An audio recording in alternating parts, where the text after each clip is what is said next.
Salut à tous et bienvenue dans cette nouvelle vidéo. Je sais, ça fait 3 ans que je ne vous ai pas fait de vidéo sur la chaîne. J'avais plein de trucs à m'occuper, j'ai pas eu beaucoup de temps. Mais promis les amis, je m'y remets. Et je vais essayer de me faire pardonner avec cette nouvelle vidéo dans laquelle je vous donne un petit programme complet sur 60 jours pour vous permettre de brûler du gras et bien athlétiser votre physique. Voilà, dessiner vos muscles, etc. Brûler pas mal de gras sur le hanche, les ventres, etc. Le ventre, pardon.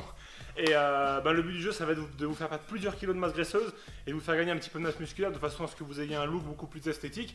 Et là, ça tombe bien, l'été approche, donc c'est le moment d'en profiter, c'est le moment de s'y mettre. Ce petit programme de 60 jours, qu'est-ce qui va vous permettre de faire en termes de résultats? Qu'est-ce qu'on peut espérer?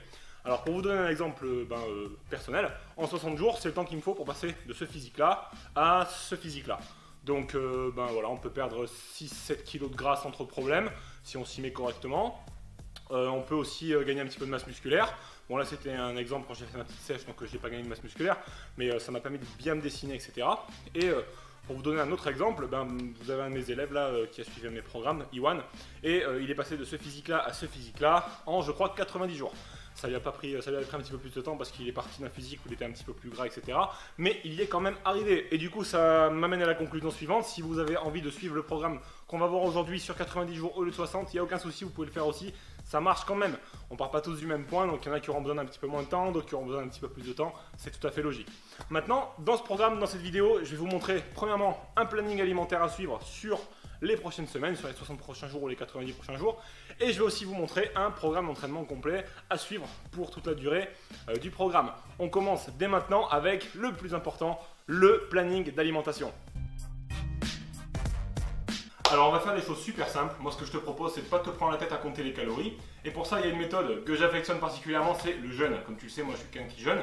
Et quand je fais mes petites sèches et tout ça, je jeûne le matin. Tu vois, comme ça me permet d'enlever des calories à mon alimentation. Ce qui permet de brûler du gras tout simplement. Et ça me permet de ne pas avoir à compter les calories. Parce que tu peux très bien réduire ton apport en calories et manger quand même un petit déjeuner, c'est pas un souci. Mais là, ça t'oblige après à compter les calories du midi, du matin, de la collation, du soir, etc. Donc c'est peut-être pas super confortable si tu veux une méthode assez simple au départ. C'est pour ça que le jeûne c'est bien. Parce que ça te permet d'enlever des calories puisque tu manges pas le matin. Et après tu vas t'alimenter selon le plan alimentaire qu'on va voir dans quelques instants sur le reste de la journée. Mais en fait, en gros, c'est ça. Tu vas jeûner du matin, par exemple, tu te lèves à 8 h, tu vas jeûner jusqu'à midi, midi 30. Et après, tu vas prendre ton midi, ta collation de 16 h et ton repas du soir. Ça te fait 3 repas sur la journée, tu as 3 prises de protéines sur la journée, ce qui te permet de nourrir tes muscles comme il faut, etc. Et tu vas voir, tu vas te sentir super bien parce que le matin tu n'auras pas faim au bout de quelques jours. Ton corps il va s'habituer à fonctionner avec le jeûne, donc tu n'auras pas la dalle. Et après tu vas manger assez de façon consistante sur le reste de la journée, donc tu vas pouvoir te transformer tranquillement, brûler de la graisse sans jamais avoir la dalle. Donc ça va être super intéressant. Enfin, du moins tant que tu ne seras pas trop hyper sec, mais bon c'est pas le but de cette vidéo. Donc là je vais te montrer dans quelques instants le plan alimentaire, on va passer en cuisine, je vais te montrer les aliments et comment structurer ton alimentation de façon très simple. Donc là, on passe en cuisine, je t'ai sorti quelques aliments qu'on allait manger, je les ai pas tous, mais t'inquiète, j'ai tout détaillé, tout expliqué. Donc comme on l'a dit, on va commencer avec un repas du midi. Alors tu vas voir, c'est super simple.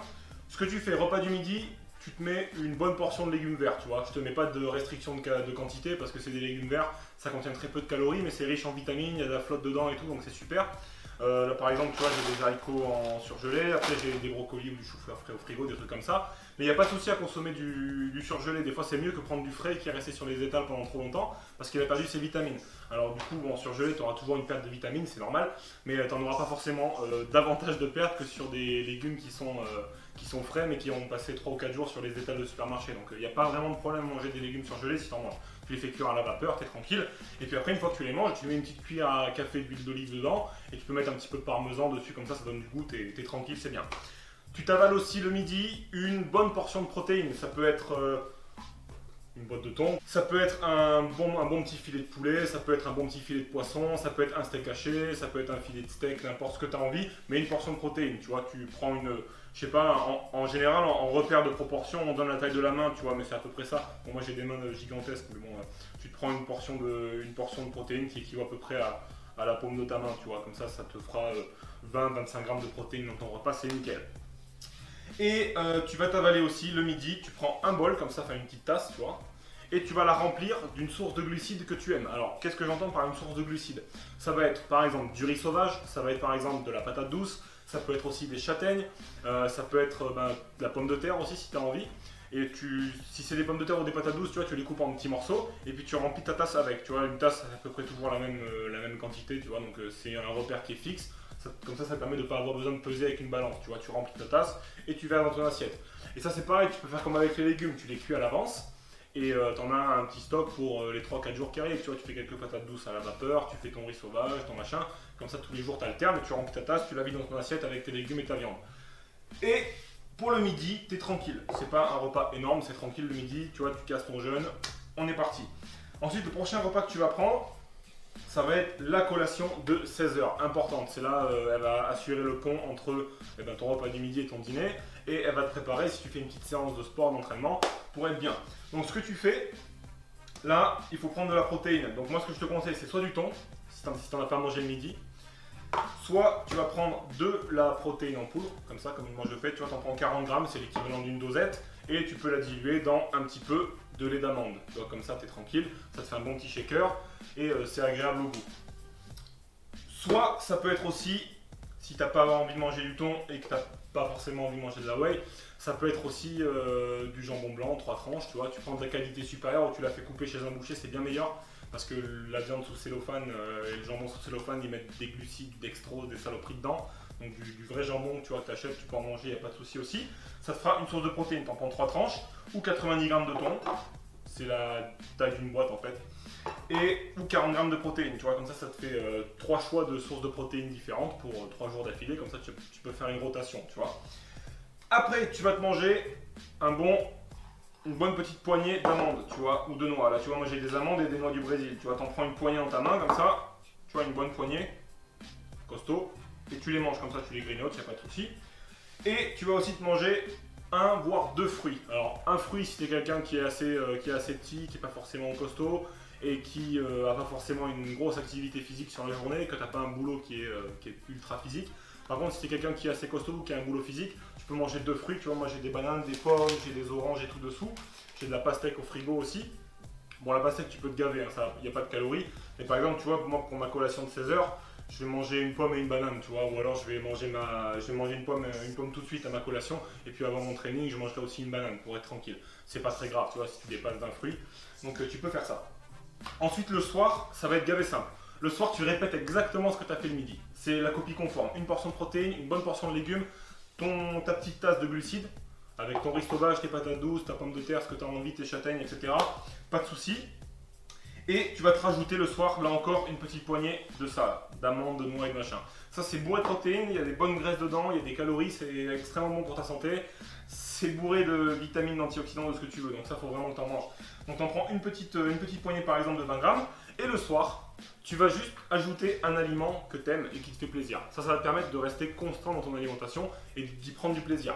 Comme on a déjà enlevé pas mal de calories sur le matin vu qu'on n'a pas mangé et que la diète est assez light le midi, tu vois, on n'a pas mangé beaucoup de calories sur la journée, donc on va perdre du gras facilement, mais on peut quand même se permettre de se faire plaisir avec un petit aliment sympa. Donc si tu aimes te manger un petit cookie le soir, tu te manges un petit cookie le soir. Moi j'aime bien manger un petit cookie des fois le soir. Des fois c'est autre chose, des fois c'est un yaourt grec ou des fois c'est du beurre de cacahuète, ça dépend, tu vois, ça dépend ce que j'ai envie de manger sur le moment. Mais tu te gardes de la place pour un petit aliment plaisir. Tu fais pas une razzia de glace, tu n'avales pas un pot de glace entier, tu vois, tu as compris ce que je voulais dire, tu vois, tu peux te faire 2 petites boules de glace ou une petite boule de glace, un petit cookie, un petit truc que tu as envie de manger, mais pas, tu pars pas dans les excès. Et tu vas suivre cette alimentation-là pendant les 60 jours qui suivent, tranquillement, tu vois, tu essaies de faire le moins d'écart possible. Si tu dois aller au resto parce que tu dois y aller, tu y vas, mais tu fais gaffe, et tout devrait bien se passer. Maintenant, si tu as envie d'aller plus loin et que tu veux un plan d'alimentation plus complet avec un menu à télécharger et tout, tu peux cliquer sur la petite fiche qui s'affiche. En haut à gauche ou en haut à droite, je ne sais plus comment je fais par rapport à la vidéo, mais tu vas voir ça va s'afficher, tu le télécharges et tu vas recevoir un plan alimentaire complet avec un menu à télécharger, des vidéos explicatives pour la cuisine, etc., des conseils pour faire des écarts et tout, pour que ça n'ait pas d'impact, etc. Tu vas voir, c'est un petit programme complet qui te parlera de comment faire du jeûne, etc. Donc ça ira plus en détail que ce que je te montre dans cette vidéo. Maintenant qu'on est bon au niveau de l'alimentation, tu as vu, j'ai mon petit plan vidéo parce qu'elle est quand même costaud. Ouais, on va aller faire un petit tour côté entraînement physique et on va se retrouver pour ça dans ma salle de muscu. C'est parti. Au niveau du programme d'entraînement, comment est-ce que ça va fonctionner? En fait, c'est simple. On va partir sur un programme très simple, très basique, mais qui fonctionne très bien. Plus c'est simple, mieux ça marche. Et c'est un programme qu'on appelle un programme en full body. Ça veut dire corps complet. Ça veut dire qu'à chaque fois qu'on va faire une séance d'entraînement, eh bien, on va recruter en grande partie tous les muscles du corps, quasiment. Et en fait, le full body, on en entend souvent parler, il y a plusieurs façons d'en faire. Moi, je vais te proposer une façon qui est très simple et qui va se dérouler sur 2 types de séances différentes. Il y aura la séance A et la séance B. En fait, comment est-ce que tu vas répartir tes séances sur la semaine? On va s'entraîner 3 fois par semaine. Donc il y aura une semaine sur 2, tu feras séance A, séance B, séance A. Et la deuxième semaine, tu feras par exemple séance B, séance A, séance B. Donc une fois sur 2, tu vas entraîner tes muscles un petit peu plus et une fois sur 2, tu vas entraîner tes muscles un petit peu moins. Ça leur laissera du temps pour récupérer et puis après, la semaine après, ils seront un petit peu plus sollicités, donc ça leur donnera l'envie de se développer, etc. etc. Donc c'est une bonne façon de s'entraîner. Donc après, au niveau de la semaine, tu répartis comme tu as envie. Hein. Si tu veux t'entraîner lundi, mercredi et vendredi, ça le fait. Si tu veux t'entraîner mardi, jeudi, dimanche, ça le fait. Et c'est juste de garder un jour de repos entre 2 séances et ça le fait très bien. C'est toi qui gères tes séances comme tu as envie, il n'y a pas de souci. Après, il faut qu'on parle de combien de séries est-ce qu'on va faire et de combien de répétitions par série est-ce qu'on va faire. Donc c'est très simple, pour chacun des exercices que je vais te proposer dans les minutes qui suivent, eh ben, tu vas simplement faire 4 séries de 10 voire 12 répétitions maximum. C'est pareil si tu fais des séries de 10 ou des séries de 12, c'est à toi de choisir ce que tu préfères. Tu auras peut-être plus de sensations et de contractions sur les séries de 12 et tu mettras peut-être un petit peu plus lourd sur les séries de 10, ce sera un petit peu différent, c'est à toi de voir ce qui te plaît le plus, c'est pas un problème. L'essentiel c'est qu'au fil des séances, tu essayes de faire progresser les charges d'entraînement, les charges sur les barres, que tu mettes 1 kg de plus par-ci par-là de temps en temps, chaque semaine, de façon à ce que tes muscles ils aient toujours le besoin de progresser et de se développer. Mais maintenant voilà, tu fais 4 séries par exercice, 12 répétitions à chaque fois, tu fais monter les barres et tu fais monter les charges et ça se passera très bien, tu progresseras musculairement. L'avantage avec le full body, c'est que comme on utilise des exercices basiques, c'est-à-dire des exercices qui vont recruter beaucoup de groupes musculaires à la fois, et bien ça te permet de développer un physique qui aura des bonnes fondations, qui va se développer de façon assez homogène un petit peu partout, et ça te permet de booster la production d'hormones intéressantes pour le gain de masse musculaire, comme la testo, etc. Donc c'est des bons mouvements. En full body, on ne fait pas d'isolation avec des curls ou des poulies spécifiques pour les triceps ou pour des muscles en particulier. On entraîne vraiment tous les groupes musculaires à la fois. Donc par exemple, on va faire du squat, on va faire du développé couché, des gros mouvements qui recrutent beaucoup de muscles à la fois et qui sont super intéressants. Donc ça te permet de faire des séances moins longues. Je pense qu'en 45 minutes, tu feras chacune des séances et de toujours te stimuler de façon efficace. Donc maintenant, il me reste plus qu'à te montrer quels exercices on va utiliser en fonction de la séance A ou de la séance B. Et on commence avec la séance A. Donc pour la séance A, c'est très simple. Tu vas commencer par un mouvement vraiment de base, un mouvement vraiment le mouvement le plus important de la séance. On va commencer par le squat, que je t'ai détaillé dans une de mes vidéos et je t'ai montré comment le réaliser correctement. Le squat, c'est un super mouvement parce que tu vas travailler tes mollets, tu vas travailler tes ischio-jambiers, tu vas travailler tes cuisses, tu vas travailler sur ta posture, etc. Tu vas travailler sur tes abdominaux, sur ton dos aussi un petit peu. Donc c'est un très bon mouvement de base qui te permettra d'avoir des bonnes fondations. Ensuite, tu vas enchaîner avec des développés couchés. Donc ça c'est pareil, c'est un mouvement qui est très connu, peut-être un des plus connus en musculation. Et là, tu vas travailler sur tes bras, tes triceps, enfin sur tes biceps, tes triceps. Tu vas travailler majoritairement aussi sur tes pectoraux et tout ça. Donc tu vas travailler aussi sur tes épaules, tu vas travailler aussi sur tes trapèzes et tout. Donc c'est un mouvement de base intéressant qu'il faut que tu intègres à ton programme. Tu peux aussi le faire avec des haltères si tu te sens plus à l'aise et que tu n'es pas à l'aise avec une barre. C'est à toi de voir, ça marche aussi très bien. Ensuite, tu vas enchaîner avec des développés militaires. Les développés militaires, ça se réalise debout avec une barre et ça te permet de travailler tes épaules. C'est un mouvement très connu aussi en musculation. C'est un mouvement de base. Tu vas travailler tes bras, tu vas travailler tes épaules, tu vas travailler ta posture, tu vas travailler ton équilibre et tout. Donc c'est un super mouvement. Et tu finiras ta séance avec un exercice un petit peu plus soft, mais qui est plaisant, les curls à la barre, qui permettront de travailler majoritairement tes biceps et un petit peu tes épaules aussi. Et tu auras une séance complète où tu auras travaillé quasiment tous les muscles de ton corps. Voilà. Et ensuite, on fera pareil avec la séance B, sauf qu'on va utiliser cette fois-ci des exercices un petit peu différents. Donc pour ta séance B, ce que je te conseille de faire, c'est de commencer là aussi par un mouvement de base le plus complet possible. Et là, par exemple, on va faire du soulevé de terre. Un mouvement qui va travailler pareil comme le squat, ça va travailler tes mollets, ça va travailler tes cuisses, tes ischios, ça va travailler ton dos, ça va travailler tes bras. C'est vraiment le plus gros mouvement de musculation qui existe et c'est pour ça que je te conseille de le mettre dans ton programme d'entraînement.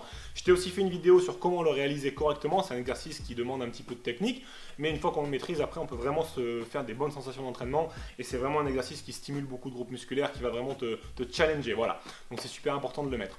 Ensuite, tu vas enchaîner sur des tractions. C'est un mouvement de base pour le dos.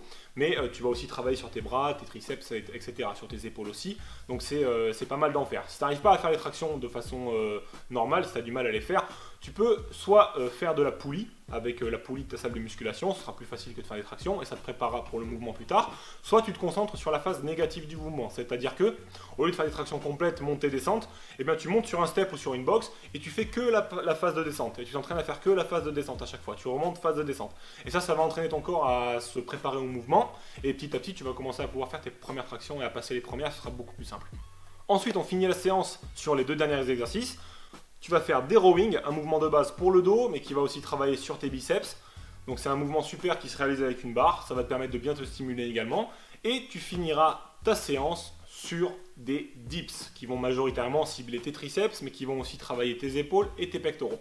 Mouvement de base également, un petit peu plus soft, et qui permettra d'avoir, sur l'ensemble de la séance A et de la séance B, d'avoir un entraînement qui est complet. Tu retrouves tous les exercices de base de la musculation, et je te garantis que tu vas vraiment développer tes muscles si tu suis ces exercices-là, et que tu respectes le format que je t'ai donné, 4 séries de 12 à chaque fois, 3 séances par semaine réparties comme tu as envie, séance B, séance A, séance B, séance A, séance B, séance A. Et tu es tranquille pour les prochains mois du programme. Si jamais tu n'as pas le matériel nécessaire ou que tu n'as pas le budget pour t'inscrire en salle de musculation, je t'ai préparé un programme full body comme on vient de le voir, mais qui est basé uniquement sur des haltères. Donc tu peux pratiquer à la maison, tu peux pratiquer au parc, tu peux pratiquer là où tu as envie. Tu as juste besoin d'avoir 2 petits haltères et tu pourras obtenir le même genre de résultat. Pour le télécharger, il suffit de cliquer sur le petit lien qui s'affiche là sur la petite fiche. Télécharger le programme ici. C'est un programme gratuit, tu le télécharges, tu auras les vidéos explicatives des exercices, tu auras le PDF du programme et tu n'auras plus qu'à aller pratiquer dès ce soir. Ok les amis, on approche de la fin de cette vidéo. Je voulais juste répondre à une petite question qu'on va me poser, c'est par rapport au cardio, est-ce qu'il faut en faire ou pas? Vous pouvez en faire un petit peu si vous voulez booster un petit peu vos résultats. C'est pas une obligation parce qu'on va déjà en faire un petit peu pendant les séances de full body, vu que c'est des exercices qui recrutent pas mal de groupes musculaires, ça va être déjà un petit peu cardio, donc c'est pas hyper utile d'en faire à côté. Maintenant, si vous voulez booster vos résultats, faites-en un peu, mais maintenez un rythme d'effort modéré. Par exemple, vous devez être capable de tenir une discussion en même temps que vous faites votre cardio. Ça montrera que vous êtes dans un bon rythme d'effort qui favorisera la fonte des graisses. Parce que si vous montez trop haut dans l'effort, vous allez brûler du sucre, qu'on appelle le glycogène, qui est stocké dans les muscles. Et ça ne va pas avoir d'incidence vraiment sur la fonte des graisses. En plus de ça, vous risquez après d'avoir des fringales et de vous défoncer un bac de glace. Donc ce serait dommage de ruiner ces résultats. Donc maintenez un rythme d'effort modéré, vous vous sentirez bien, vous n'aurez pas la dalle en sortant de la salle de sport. Vous pouvez faire un petit peu de cardio à la fin de votre séance de muscu comme vous voulez. À vous de voir comment vous voulez gérer votre planning, mais je vous garantis que si vous faites les efforts, ça va payer, vous aurez un retour sur investissement. Et d'ici 60 jours ou 90 jours, vous aurez un physique qui ne ressemblera plus du tout à celui que vous avez aujourd'hui. En tout cas, je vous souhaite plein de réussite avec ce programme. Je vous dis à très bientôt pour de prochaines aventures et pour de nouvelles vidéos. Et comme d'habitude, c'est vous le plus fort. Salut!